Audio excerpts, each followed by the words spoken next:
but we're now in our 4th year, and in the middle of the startup, we've got no business because all of our customers are the vulnerable ones who've got to stay at home. Okay. Okay. I'm sorry, I'm not a member of the network. That's but okay. The email popped in. I thought I'd say hello. Yeah, that's absolutely fine. Graham? Morning, everybody. I've got engaged with this group today through my attendance at mentor meetings. I'm a business consultant. I do some work on my own. I have my own business called Laws Consultants Limited, and I also part of the national group called Tinderbox Consulting. We're a group of experienced business people who are doing business consulting for small owner-managed businesses. I work from out of Ipswich, and I work across the south of England, but particularly in East Anglia. But we do have coverage across the whole country. So just really here to hear what's going on out there in the world, get more information so that when I'm engaging with clients, I can try and help them with what is current in this situation. Okay, thank you. Jenny? Hi, Jenny Wilton. We're members of NEN, and we mainly run government-funded business support programs, so grant programs, workshop programs, that sort of thing. So yeah, again, just finding out really for our customers, clients that obviously are concerned what's going on, etc. Okay, So thank you. Paula? Hi there, sorry for not having audio, but an unstable Wi-Fi connection, which is not something that's proving even challenging as well at the moment. But my name's Paula Martin, I run Norfolk Pheasant. We're a new business that launched just at the end of 2019, bespoke travel experiences and concierge company, and I've come through the mentor network. So yeah, similar situation to I'm sure a lot, obviously being a travel business and working, trying to bring people to the county. That's virtually stopped straight away.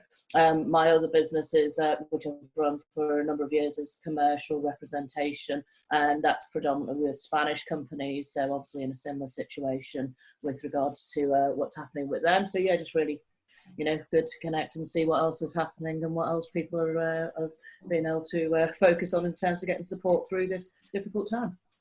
Okay, thank you, Paula. I think that's everybody who's introduced themselves. I haven't missed anybody, have I? No? Good. Okay. Over to you then, Philip. Thank you, Carol, and good morning, everybody. Thank you for having me this morning. Morning. If I may, I'll give you a little bit of background around the Small Business Commissioner and what we do, and then we can have a healthy session of questions and answers, which we've been having for the rest of this week, and has been working very well. So thank you to Alex and Carol for organising it. You're welcome. Thank you. So the Small Business Commissioner's Office was set up in 2017 under the Enterprise Act. I'm currently the interim Small Business Commissioner. I've been in post since the end of January, and my tenure is formally 6 months, but I think it might creep on a little bit beyond that, given the current state of stagnation of government activity in these areas. So we'll see. But the office exists really for three things. The first area we are involved in is offering free support and advice and signposting to small businesses that are suffering to get payment from their large customers. And we do that online, and we do it through email, and we do it. Sorry, someone just rang me on my mobile, on my laptop. No idea how that happened. I've never had a call on my laptop before, so I've no idea where it came from. What was anyway, the first? Well, yeah, sorry. I've sent them packing, but I don't know who they were. Anyway, where was I? Yes. So we offer advice, help, support, and signposting. So when businesses are struggling to get paid, they can talk to us, and we will give them. We've got a lot of tips on our website, which is smallbusinesscommissioner.gov.uk, and we give them help. And if they come through to us, we assign a caseworker who sticks with them throughout the life of the case. And we will signpost them where necessary to other services, particularly mediation services and so on, but also we can offer advice ourselves. The second area is what I call mediation and investigation. So we are charged under the legislation to investigate examples of bad practice. and where we find it, we talk to the perpetrator of that bad practice, and we have the right to make non-binding recommendations to them and to issue reports that name them and say what we have found and what we've asked them to do. And we've probably published about 8 of those over the last couple of years. They're on our website, and we're in the midst of a couple at the moment. And these are really intended to identify what the bad practice is and encourage the organisation to put them right, but also to act as a deterrent to other businesses not to implement similar bad practice. And the other area is what I call mediation, where we will talk to a small business that's struggling to get paid. They've made a couple of attempts and got nowhere. We will then get involved and talk to the customer for them and encourage them to pay. By doing that, we've collected so far about £6.7 million. And in the last couple of weeks, from webinars I've been doing and people that have been getting in touch, we've collected a number of amounts. And quite often, we'll make a phone call in the morning and money will arrive in the small business account in the afternoon. Unfortunately, the Office of the Small Business Commissioner has a little bit more clout than a small business in the middle of Suffolk or Ipswich or somewhere, and sometimes we get a slightly quicker response and a more positive response that they've been able to get. So that's the second element of what we do. And the third element is on behalf of government trying to change the culture of late payment. So we do that through a lot of media activity and working with the other business organisations, including the NEN, obviously, to encourage good practice and to get businesses to do the right thing. And right now, that's no more important than it's ever been. And you will, if you're on Twitter and follow me, you'll see that this morning I've written an open letter to business leaders around the country, asking them to do the right thing and recognise the impact of what they're doing. And I've written personally yesterday to a number of large businesses that I believe have not done the right thing, and to a number of large businesses that are doing the right thing, thanking them. So we're actively encouraging businesses to behave in the right way, to behave responsibly, and to ensure that they support their small businesses and help them survive. And just before I sign off, I think it's worth saying that in my view right now, we're all in a pretty dire state. We've all got cash flow issues, and I think it was, who was it that said that? Michael, I think, who was saying that business has just dried up, and Paula. Well, you know, we're all in a difficult state. Some are worse than others. Big businesses have got to make tough decisions too, but I want them to make those tough decisions in a climate of collaboration, not confrontation, and I want them to have conversations with their small suppliers so they understand the impact of what they're doing.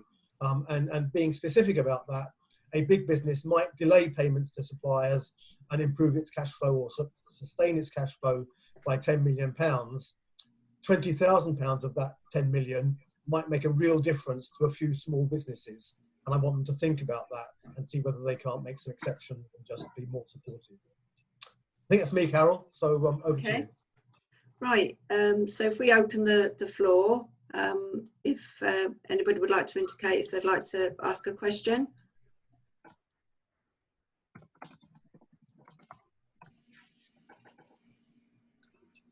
Sorry, did I miss somebody there? Was that you, Jane?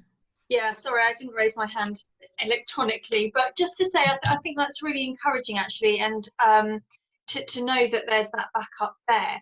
But it's also how all of us in business can do our bit. I mean, I sent out some invoices yesterday. I was so grateful that a couple of people just came back and paid them immediately, and it wasn't what I was expecting, and they don't usually, and I just thought I want to pay that on, so to speak, because I felt that I recognised what it was like, and want to therefore try and pay people earlier than I would have otherwise. And that might not be possible because, as you say about the cash flow, that it might not allow. But I think it's having the experience of people doing the right thing that will have that ripple effect, or at least I think, I hope so anyway, and that people will follow that lead. I think you're absolutely right, and I think it's we've seen Aldi, we've seen Morrison's, Vodafone, and others that have said they're going to pay their smallest suppliers more quickly and are paying them immediately. They get the invoice approved rather than waiting for the payment term to come to fruition.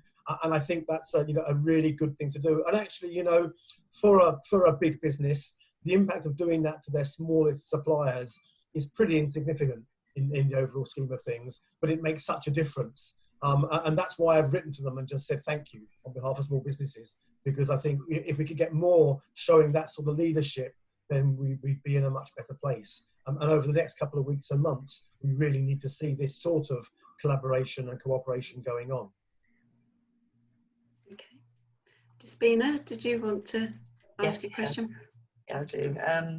I think I have a couple of questions, but the first one really relates to the public sector. And do you have any influence over the local authorities and other public sectors, and how not just them paying their invoices directly, but also influencing their supply chain to pay businesses and actually paying attention to how long it's taking them to pay? Because obviously they're going to continue to make their claims, but it'd be interesting to see how are they paying their suppliers as well. So I think that's the first one. I don't know if you want to answer that before I move on to something else. Yeah, let me do that, otherwise I'll forget the first question when we get to the second. So I've got a limited time span, memory span. So we don't have any remit over public sector. It's outside our remit because public sector sits within the Cabinet Office remit, and there is a public procurement review service which can look at complaints about the public sector. But I would bring your attention to something called the Public Procurement Notice 2/20 that was issued by Cabinet Office a week ago, and I'll send Carol a copy of that across when we finish. Thank you. Helpful. And basically, that is advice from the Cabinet Office across the public sector, giving specific advice on what the public sector should be doing to support their supply chain through COVID-19, which includes things like paying as soon as you possibly can, paying earlier if possible, and similar sorts of things. So there is guidance out there for the public sector. I suspect an awful lot of public sector bodies are under massive pressure and struggling, but they need to listen to this stuff. And if you're talking to them, then quoting PPN 220 wouldn't do any harm because they've got it and they should be responding to it. So I will send that across so you can have a look at that. Thank you. Yeah, that is useful for our business advisors to know, because when businesses come to them with problems, they know that this advice is there as well. But the other thing, it's probably not directly under you, but I think it's useful just to raise it, that there are government schemes out at the moment, and the ones that our clients are coming to us concerned about are the Self-Employment Income Support Scheme, Small Business Grant Scheme, and also the Job Retention Scheme. And I think the two elements that are, I suppose, are making it difficult is it's not clear about the access process. So sometimes they just have to wait. And I think that's really hard for self-employed people and small businesses, waiting for HMRC and the local authority to get in contact with them. And I think they are getting a bit desperate because of that. And also the timing, even if they're successful and they put their applications in or they're invited to apply for the £10,000 grant, how long will it take to actually get the money? So it's just, and I suppose as a lot of us here are enterprise agency or business advisors, we need to be kept informed about as much detail as the process as possible to kind of just alleviate that kind of stress for businesses. It's just to let you know that's what the kind of the front line problems are. Yeah, I mean we've had this comment. I think Alex and Carol will confirm. On every session. Yeah. Every session, and it's really important. And I think one of the challenges I think here is that the government has made some really good headline decisions and introduced some very good initiatives. The problem is that getting those down to the ground floor and getting them implemented is taking time. A, because they've never done this before. It's completely new territory for all the people that are involved in it. And B, because the mechanics are not as simple as I think politicians would like. And we're seeing a massive sort of delay in the rules being done. I mean, I think the job retention scheme portal still isn't live as far as I know, so you still can't even technically apply for it, even though it should be there. And what I was talking to one of the business organisations yesterday, And one of the concerns is that because the rules aren't absolutely clear, there's a risk that you might think you can get it and you apply for it, and then you find out in a few weeks' time, actually, you weren't eligible for it, and you've got a real problem. And I think, we need desperately clarity. And on the CBILS loans, there was massive noise yesterday. I see this morning the Chancellor saying he will announce some changes to the scheme tomorrow because it's become clear that the banks aren't implementing it as he thought they were going to, and are pushing people at different sorts of loans and different interest rates and so on. And all of these things need some absolute clarity.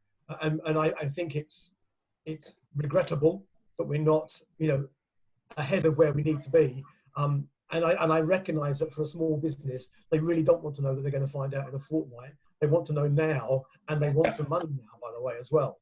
So it is a real challenge. And I think we're starting to see some progress. So I've seen examples in the last 48 hours of councils that are now pushing grants out, and money is going out. But it's a bit patchy. And I heard another council yesterday who were telling people they didn't even know what they had to do and didn't know what the loans were for. So grants were for. So I think there's an element of sort of postcode lottery around this, depending on which particular council you're talking to. And certainly I can tell you, and I shared this yesterday, I was talking to a government department this week that last Monday had more calls offered in the day than they normally get in a year. And of course they've got much fewer staff because of the self-isolation stuff that's going on. So the pressure on everybody is immense. And I think we all need to recognise that and try and be as patient and as tolerant as we can. But I recognise that's not easy. What I would say, though, to small businesses that I'm talking to where they're becoming desperate, I think everybody's got to show a level of tolerance in this stuff. And it's really important that businesses are talking to each other. And I think early and honest conversations are really important. And if a small business genuinely hasn't got the cash to pay something that they're being pushed to pay, they need to talk to the organisation and explain where they are.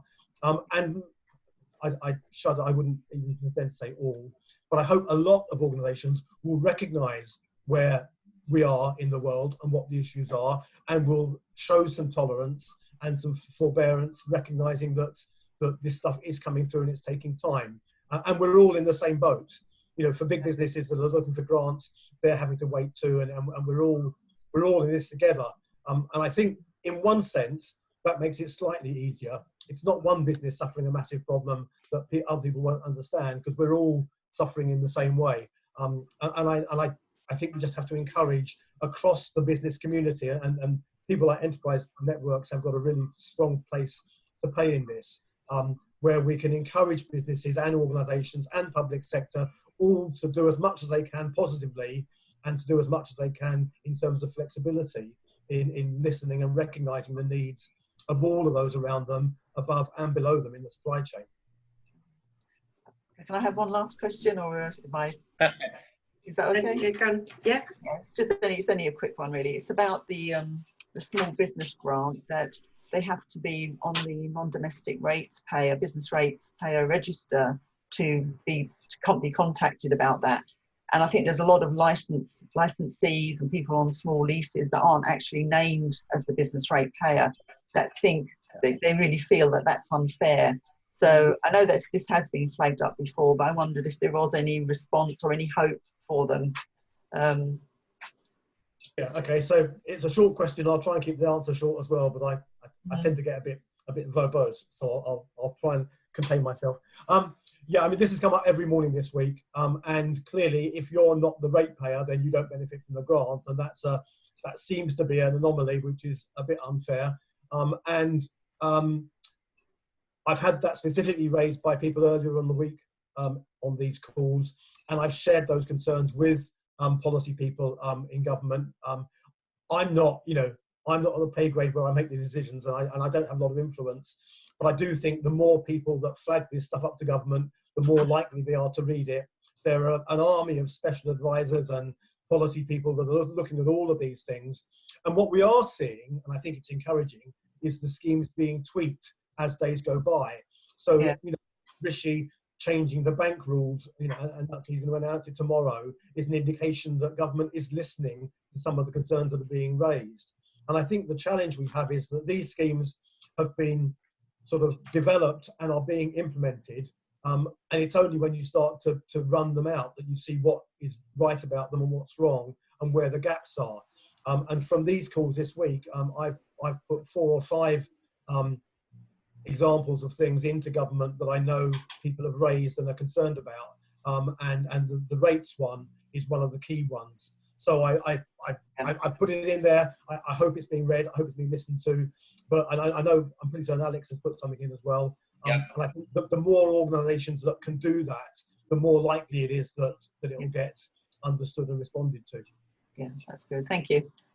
We've actually done a poll on Twitter. We've put it out on Twitter asking our followers to complete the poll, and this is around the issue about the business rates. So if you want to have a look at that, because what we'll be doing is collating that all together and then obviously putting that forward. So the more we get on there, the better, really. So I'm going to encourage you to take part in that. That would be great. Okay, Rob, I think you were next. Rob, yeah, just unmuting myself. Actually, 2 of my questions were just answered about the small business rate relief. It was just the visibility of when do we think we'll get contacted on that, because fortunately I am the registered ratepayer on that. And my colleague who rents a desk from me isn't, and he's in that difficult situation of falling between the lines on that one. So my next question is really about small businesses where they have two directors, no staff. Is that a scenario where beyond the small business rate relief grant, there isn't anything else that's going to supplement the income because we pay ourselves mainly dividends and top up with salary? I think this is not my area of expertise, so don't quote me on this. But I think the answer to that is that there's been a lot of talk around the furlough for directors of small companies, particularly around sole directors. I'm less sure about where there's 2 directors, but certainly sole directors. I'm not sure whether I sent this across to Carol yesterday or not, but I can do. There's a link to Enterprise Nation that have done some good work on this, investigating with HMRC. And I think the reality is that for sole directors to apply for furlough, they can still do the things they are obliged to do under company law and still claim furlough, because there's this dispute around whether or not being on furlough means you do nothing at all. And if you do nothing at all, the business can collapse, and you know that's an anomaly. So I think there's a level of understanding and flexibility emerging about that, which I think is important. Where there's 2 directors, I'm not sure is the honest answer. What I would say is that, and I've been saying this every morning, go to the gov.uk website and the business support helpline website, because I get updates from them when they change, and I get updates literally every 5 minutes saying there's been something added or something changed. And to be fair to government, they're doing a pretty good job at keeping that information up to date. The business support helpline particularly is really good on the granular detail of some of this stuff. And for example, on the rates issue, gives links to local authorities, so you can put your postcode in, it takes you to the website of your local authority and so on. So I think those 2 websites in particular are really valuable, and it's worth keeping, you know, and you can sign up for updates on particular aspects that you might want. So it's definitely worth looking at those. And I think the answer to your second question is probably on there somewhere, but I won't try and answer it because I may get it wrong. That's fine. A bit of guidance was all I really was after on that. That's great. Just a quick follow up on that. We're fortunate enough actually to have some good clients who, one is the NHS, one is Norwich Research Park, who are doing a lot of work on COVID-19 anyway. So I've never been busier in the last couple of weeks, and the public sector has been very good in paying. So that's a good tick in the box. And we've got some other clients in the private sector who I suspect suspending work for a little while. But we're in a fortunate position in terms of, for a couple of months, we've got decent cash flow. My other point is we do a lot of PR, and we are quite twigged into the Archant's Norfolk and Suffolk business titles. They're always looking for good, positive news, as well as things which are going to affect small businesses, especially retail. So my offer out there, if anybody's got any good news or pleas or information that you want to appear in the press in East Anglia, we can go beyond that a bit, but our specialism is East Anglia. Please use me if you want to. Okay, that's appreciated, Rob. That's great, Rob, and it's really good. It's really good to hear from a business that's not suffering massively in the current climate. So it's great, and I guess there are too many that really are suffering. As an aside, my son works for Archants, so he'll be delighted to know I've talked to somebody who has a connection with them. Okay, in what department does he work? He works in the HR department. Okay, so he knows D. Wilmot then. He probably does. I wouldn't know, but he probably does. Superb. Okay, well that's great. The other thing I was just going to mention, I do have a couple of clients in travel. One of them is the trade body for the short-term accommodation association, and obviously we're doing a lot of work with them because their business has gone off a cliff, but they are repurposing all of the homes on their platforms to offer to NHS staff in London as free accommodation. So that's a really great example of how innovation is working, where businesses are looking at the edge of a precipice and they've turned things around really quickly. I think you're absolutely right, and I think the point I was making earlier around big businesses that are paying people quicker and so on, and I think it was Jane said that she'd been paid quicker. I think when we get out of this crisis, a lot of people are going to remember the businesses that behaved well, and they're going to remember the businesses that didn't. And I hope we will move to a climate where there's more social conscience and social value around a lot of this stuff. And I think, if there's any silver lining at all, then I hope we'll be a better place and have a better business world than we had before we went into it. Yeah. Okay. Jenny, would you like to ask a question? Sorry, I need to unmute myself, don't I? Otherwise that's not going to work. It helps. Yeah, I'm not sure, Philip, if you are going to know about this based on what you said so far, but for us, another big lump of people that seemed at the moment to have been completely forgotten are self-employed startups. So we've been involved in several programs over the last couple of years where the government has been actively encouraging people to start up their own business. From what we can work out at the moment, and as you say, everything's being tweaked on a daily basis, I might be out of touch, but unless you've got 2 or 3 years accounts, self-assessment tax return, that you can prove what your earnings have been, you're not going to get anything at all. So we've got a lot of businesses that are 1 or 2 years in, have started making enough to actually give up whatever other income they may have had while they were getting themselves started up, and now they've got absolutely nothing. And like we said, and those are the businesses that are suffering most as well with the delays in getting stuff through, because they literally do not have the cash flow. So it was really whether anybody knew of anything that was maybe coming up. I mean, are the government even aware of this group? Are they on the radar even, I think they're certainly on the radar, Jenny. I mean, I've seen commentary about it from government. I mean, I think they recognise it. I think their challenge is that being sort of granular about this, if they were to say, well, you can have support based on what you tell us you earned in the last 6 months, then they're open to such a huge amount of fraud that they obviously have to guard against that. I think I have seen them say that they'll take 1 year's accounts rather than 2 or 3. So that might be helpful, but certainly new businesses are really struggling.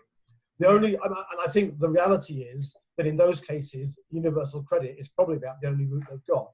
However, I did talk to somebody this morning and heard that in Wales, I think the Welsh Development Bank have launched a £250 million scheme, basically a sort of a fund available where there's a good need for it, and several local authorities. And I don't know whether colleagues from the LEPs and both hubs on this call could chip in, but some of the LEPs and some of the local authorities have created grant funds under various guises and various names that I think are going to be available to businesses with the most need. And what I would say is that, you know, businesses in that state need to be just making calls, looking, investigating, see what might be out there, because there's quite a lot of stuff going on that isn't hitting the national press, but it's being done locally. And if you don't keep your eye on the right websites, you might miss an opportunity. But I know that the Welsh scheme is certainly there for that sort of scenario, if people can claim for it. Do you think England will follow that? Because quite often you get quite a lot of stuff in Wales that you don't get here. That's true, but I think it's local. So some local authorities have done it and some haven't. I was talking to one local authority last week that has definitely done it, I know, and I heard of another one yesterday that had. So I think it's a local thing. So I hate to use the word postcode lottery, but it probably is. Yeah, but some local authorities are putting funds aside and creating a fund to support businesses. So I think it's worth asking the question. Yeah, ours at the moment just seems to be they've still just got their capital matched grant, which obviously is hopeless. That's not what people are not buying. It's not. They just need to keep the doors open. So they need to either change the criteria or come up with some additional funds. What I would say is encourage businesses to talk to the councils and ask the question, because often, you know, demand creates supply, doesn't it? And if more and more people are asking the question, that might encourage councils to think creatively. So never be afraid to get your voice out there and ask, because it can have an impact. That actually links me on to this is just two factual queries now, just very quickly. Sorry, guys. You said about businesses raising their concerns as well direct with government. What's the best way of doing that? Have you got any links or any suggestions for, because what we'd like to be doing obviously is giving businesses information, look, this is who you need to be writing to or emailing or contacting? That's a very good question. I don't know the answer. I don't know that Alex knows. I know people that I talk to, but I can't give their email addresses out, obviously. We've got a number of routes. I mean, ideally, what we'll do is we'll manage it through Carol. She's taking things in from a national perspective. So whether we've got the same questions coming forward, we can then actually state that this is happening in the east, this is happening in the central, this is happening in the north, and start bringing a real bigger picture together for it. And then we can feed that directly into Bays, and then I can give it an overarching view as well in terms of where we're seeing some of the pressure points. So by all means, feed them into Carol, we can manage it, and then we can start feeding that directly in. We're trying to act as that vocal piece so that things aren't lost more than anything else. I'm just looking at Carol. Sorry, I was saying, if Carol feeds them to me, I can also forward to my contacts. And as I said earlier, the more voices that say the same thing, 100%. the more likely they are to listen. Yeah, I was just looking at Carol quickly to make sure that she's not like balking at everybody emailing her. No, she's fine. She's fine. She's all right. She'll be fine. Thanks, okay. In all seriousness, it's like you can just imagine her sitting there going, "Oh my God, I'm going to get 1,000." It's okay for us to give businesses directly your email then, Carol, so that they can feed queries into you, or? I think probably if they could give the queries to you and you feed them in. Okay. I mean, I guess it depends on the number, doesn't it? But I think if you're in contact with them and you've got a good understanding of what their inquiry is about, then certainly send them in. And as Alex said, work them together. And also, Carol, this is about us raising the concerns that the businesses have, not necessarily answering their direct need. Because that have to be done at a local level. Yeah. No, it's just that path, having that path in, as you say.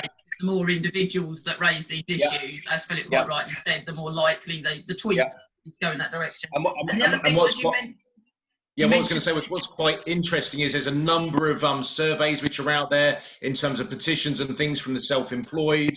I know that the Arts Council were looking at things as well. They were looking at giving some grant funding availability.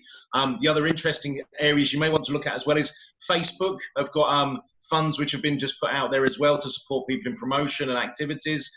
So there's a whole range of different things which are being put together, but it is all very fragmented at the moment, and different people are trying to support in their own ways. And what we're trying to do is pull that together in some sort of opportunistic sheet where we're saying, look at this, look at this, look at this, look at this, because there is so much stuff which is being offered, but it's not all being collated in one space.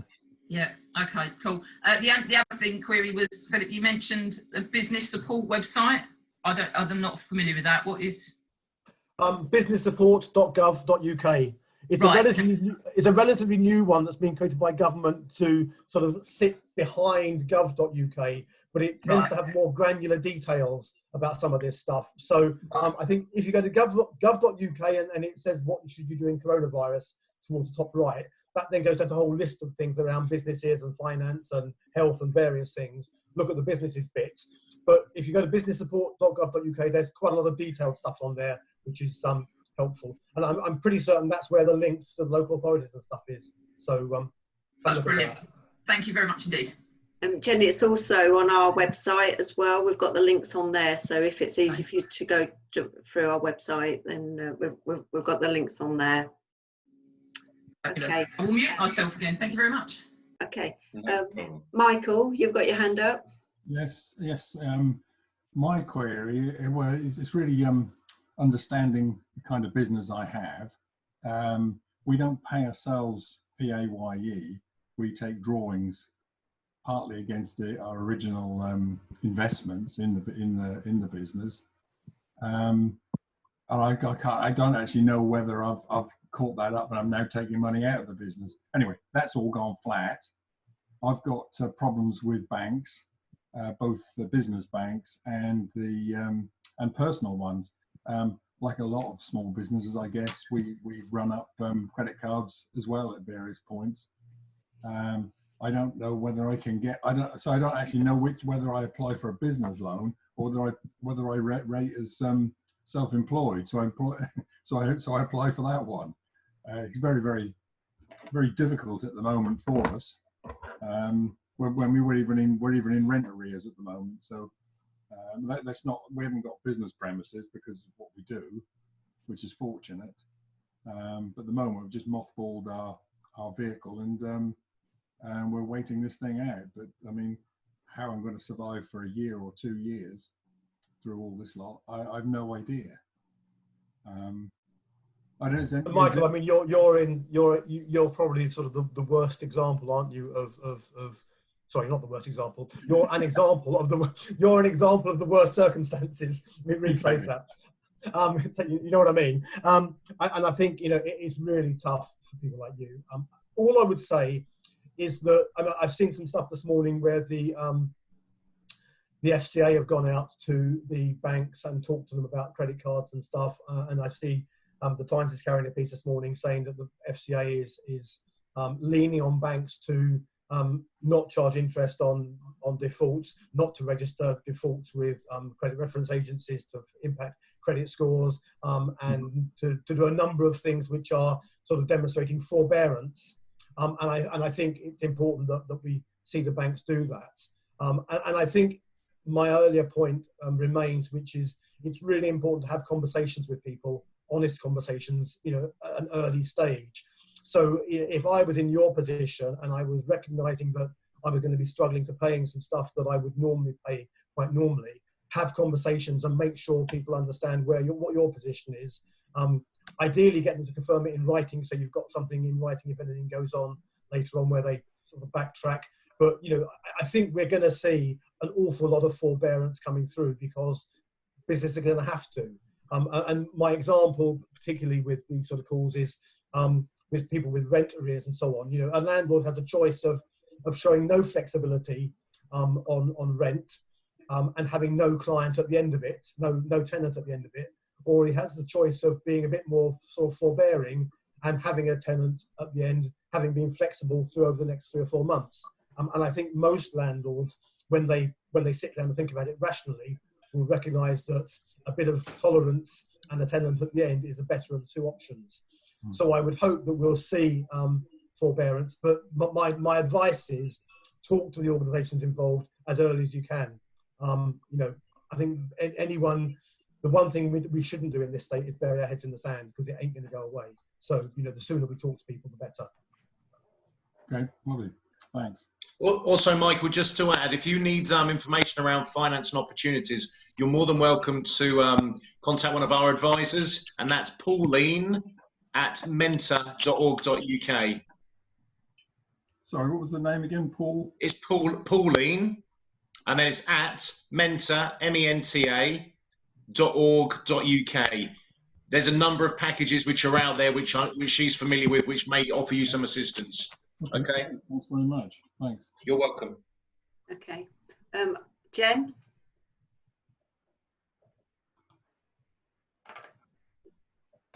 There you go. Sorry, I was just putting my hand down as well.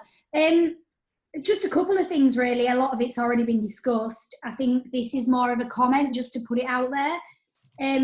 There's a lot of confusion over the use of the small business grant. There's been a lot of conversations at this end that they won't be spending it on their rents and they're actually going to be living off it. And then obviously that has a knock-on effect for the landlords.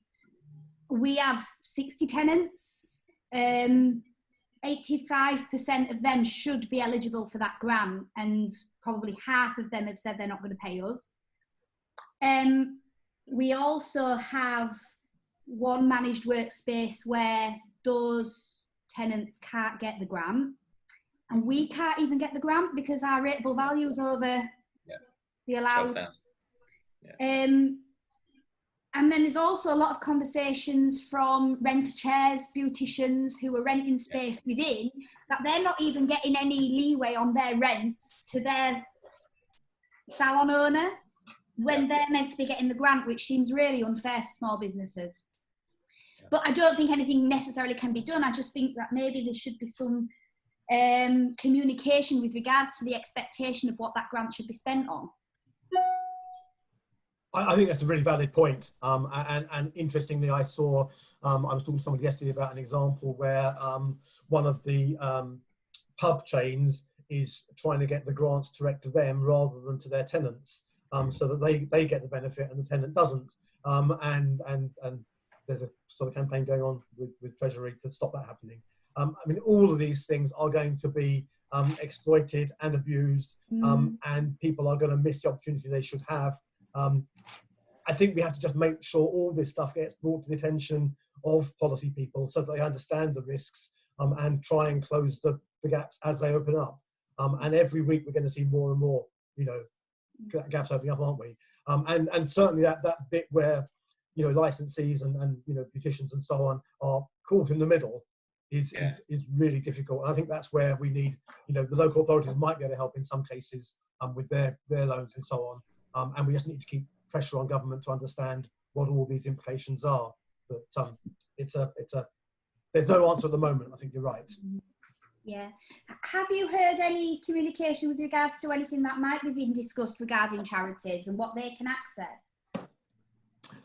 If you go on the gov.uk website, there's a whole bit there on charities, because charities are included in most of the things that are being put out there. And I've seen quite a lot of comment around the fact that people asking questions about charities, and the response is, yes, charities are included, not-for-profit are included, and they can, the same things are available to them as are available to others. And certainly my previous employer was a charity, and I know I was talking to them yesterday, and they're making some grant requests and so on, and are entitled to some of this stuff. So I'm pretty certain on the gov.uk website there is a section for charities, and it's worth looking at that. But I'll check while we're talking and see if I can find it. I think because a lot of the charities have higher rateable values for their officers, because they do normally get exemption, but that means they wouldn't be able to get the grant. And one of the charities I'm specifically involved with, all their income comes from all their income comes from open the Vimto, Jen.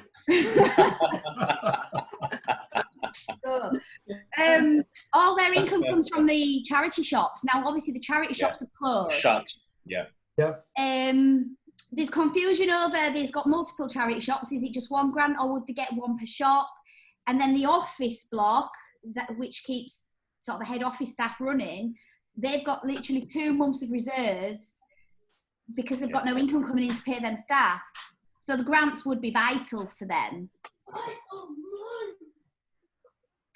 Yeah, I'm just looking at I'm trying to look at the website while I'm speaking. I can't find it.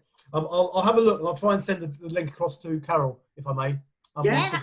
I've seen something on this, I'm sure. But I think that your last question, I think it's a rateable value on the individual premises that applies. But let me try and find this, and I'll send it across afterwards. If that's okay. I did read that guidance, and the guidance made it out as if it was individual premises, but I have seen some councils stipulating it's one per business.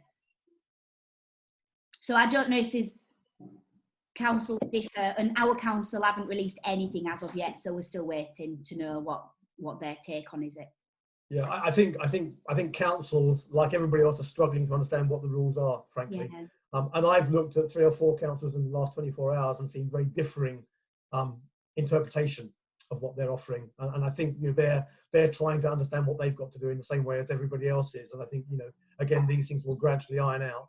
But I will try and find the specifics up on Charities, and I'll send it across to Carol. Thank you very much. Okay. Has anybody got any more questions they would like to ask? I can't see anybody's hands up. I don't know if... No? Oh, yeah, Philip? You're on. Hi, I just wanted to stress one of the points that Philip has already made, and that is about getting in contact with people as soon as possible if you have got problems. I mean, so we dropped £35,000 worth of hotel bookings in under 36 hours. So we were just picking up the phone one after the other with cancellation, cancellation, cancellation. And we knew that we were going to be in trouble immediately. So we literally contacted every supplier, everybody we have to pay money to every month straight away. And it cannot be stressed enough. I can't stress enough, certainly in our case, and I don't see why we should be any different in how helpful people were, whether it would be car finance people, whoever it was, they all came up with some sort of help. And I really think that all of you guys who are advising in the public way need to be aware of that and push that point. Get in contact with the people before they get in contact with you, because you come from a much stronger space. Absolutely. Make that first contact. It's not a pleasant thing to do. It is uncomfortable, but get past that, because these are uncomfortable times. Get in there first. That's what I'd like to stress. Get in first, because you'll get a much better response. Really good advice, Philip. Thank you. I think that's one of the things that you've said all along, isn't it, Philip, about communication is really, really key. Talk to your suppliers so that you make them aware. And as you've just said, Philip, about getting there first rather than wait for them to contact you, they probably would fully appreciate that first contact rather than them having to contact you. So. Yeah, the only other point I'd like to make is I cannot believe that a gentleman who is obviously as clever as our Chancellor is so naive to think that the banks would be helpful and obey his instruction without some sort of legislation to back it up. They will only do as they're asked or told if there's legislation to back it up. I've been in business for 40 years, and banks do not understand the concept of customer service, never have done and never will. Yeah. I'm sure most of us wouldn't disagree with you, Philip. Thanks. Oh, superb. Superb. Okay. Did you want to add anything, Alex? Or?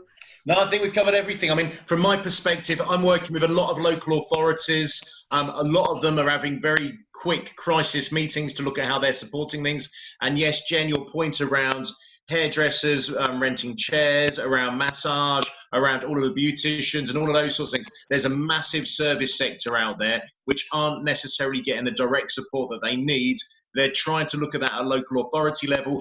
I keep pushing that and pushing it and raising issues which are coming directly to me for my clients, and making sure that they can then see that there is a specific need and specific funding is needed to support these people in the short term. So get in contact with the local authorities, look at what your issues are and raise them. Don't do it generically, make them very specific and to the identification of what's needed. So you've almost said, this is the problem, this is the solution, how are you going to help me? And that is really, really working in our locality area. So be noisy, be loud, be direct, and as we've all said today, keep the communication working. It's very, very, very important. Yeah. Good point. Okay. All right. Well, if if we draw the meeting to a close, firstly, thank you once again, Philip, for being Thanks, involved Philip. in our briefing. You're very welcome. The feedback from the meetings has been excellent. You know that everybody's found them helpful, and I hope everybody's attended today has found it really useful. And as I say, thank you all for attending. Thanks very Thank much. you all. Have a good day and stay safe. Thank you. Bye-bye. Bye-bye. Bye-bye. Bye. Bye. Bye.